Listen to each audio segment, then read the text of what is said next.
నిన్న ముఖ్యమంత్రి రేవంత్ రెడ్డి చేసినటువంటి వ్యాఖ్యల మీద మనతో మాట్లాడడానికి చెవెళ్ళ ఎంపీ కొండ విశ్వేశ్వర రెడ్డి గారిని ఒకసారి ఆయనతో మాట్లాడించేటువంటి ప్రయత్నం చేద్దాం.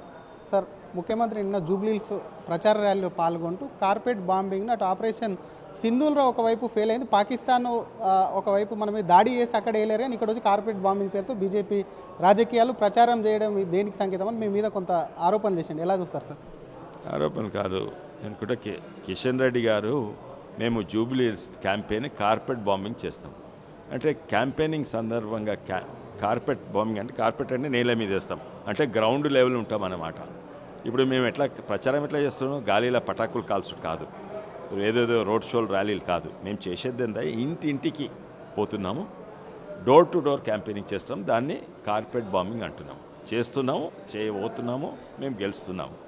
కానీ దాన్ని ఏదో పాకిస్తాన్ బాంబింగ్ మీద అది అవమానపరిచినట్టు, ఆర్మ్ ఫోర్సెస్ని అవమానపరిచినట్టు పాకిస్తాన్ మన మీద బాంబులు వేసిందంట. అరే మనం వాళ్ళ ఎయిర్ స్ట్రిప్లన్నీ కార్పెట్ బాంబింగ్ చేసినాము, వాళ్ళు ఏరోప్లేన్లు ఎగరగలేదు 2 రోజుల తర్వాత. అయితే అక్కడ అవమానపరిచింది.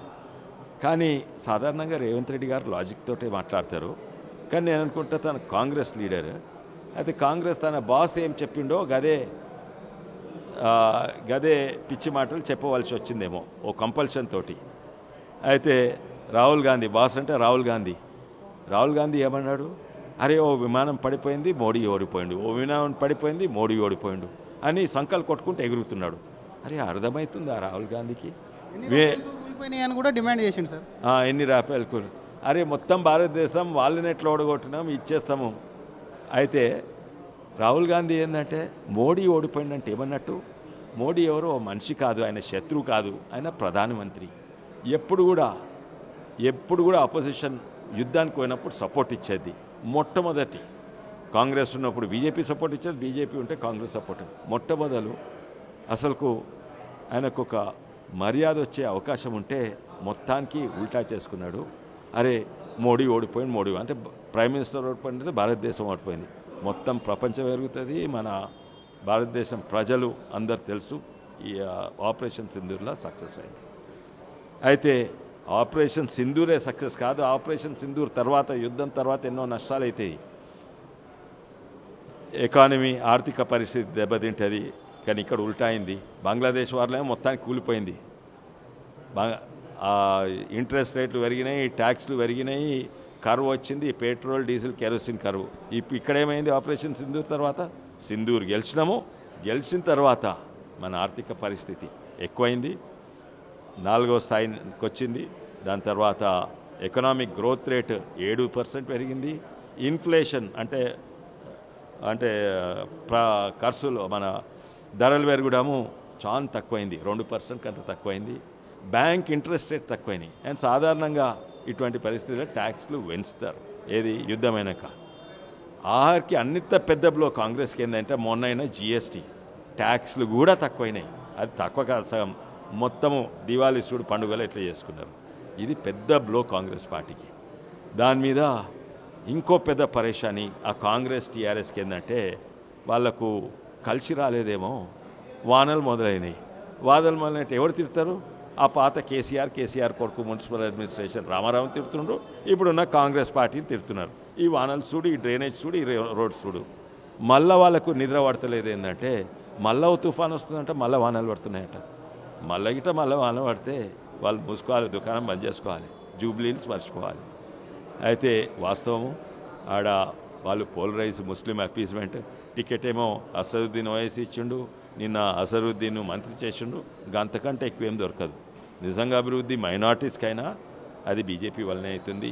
ఇండ్లు వచ్చినా తిండి వచ్చినా అన్నీ కూడా బీజేపీ వల్ల అవుతుంది. కానీ వాళ్ళు పోలరైజ్ చేసి మైనార్టీ ఓట్స్, అరే పోలరైజ్ చేస్తే మీకే నష్టం నైనా, మేము ఎవ్వరు పోలరైజ్ చేయదు, మాకు అన్ని ఓట్లు కావాలి. కానీ మీరు పోలరైజ్ చేస్తే మీకు 1 లక్ష ముస్లిమ్స్ పోలరైజ్ చేస్తే ఆ 3 లక్షల నాన్ ముస్లిమ్స్ మాకు పడతాయి. సార్, మీరు గ్రౌండ్లో తిరుగుతున్నారు, ఎలా ఉంది సార్? బీజేపీకి సంబంధించి అనుకూలమైన పరిస్థితులు ఉన్నాయని అనుకోవచ్చా? డెఫినెట్లీ. ఇప్పుడు లాస్ట్ ఎలక్షన్కి నేను ప్రత్యేకంగా షేక్పేటలో చూస్తున్నాను, దాదాపు 74 ఎన్నో బూత్లు ఉన్నాయి. అందులో ఆల్మోస్ట్ 30 బూత్లు దాదాపు మైనార్టీ బూత్లు అంటే ఎట్లా అంటే 1100 ఓట్లు ఉంటే అది 20 ఓట్లు నాన్ ముస్లిమ్స్ తక్కిన అన్నీ అక్కడనే. ఇంతకుముందు ఎలక్షన్స్, అసెంబ్లీ ఎలక్షన్స్ ఓన్లీ 28 అయినాయి. 28 అంటే దాదాపు 3-4 పెరిగినాయి మైనార్టీ బూత్లు. అంటే 99% మైనార్టీస్ ఉంటారు. అయితే నేను ప్రత్యేకంగా అక్కడ కూడా పోతున్నాను, ఇవాళ రేపు అక్కడ పోతాను. కానీ నేను ఈ నాన్ మైనార్టీ బూత్స్ తిరిగినాను.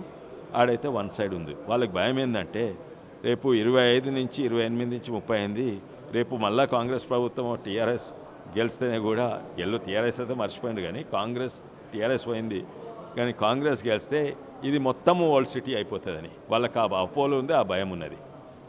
మరొకసారి గిట్ట కార్పెట్ బాంబింగ్ ప్రచారం చేస్తారా సార్? ఎందుకంటే ఇప్పటికే రేపు చేస్తాం ఎలక్షన్ రాష్ట్రోత్సవం. మీ కార్పెట్ బాంబింగ్ గాలిలో పటాకులు కావు, ఏదో పెద్ద పెద్ద రోడ్ షోలు కావు. మేము ఇంటింటికి పోతాం.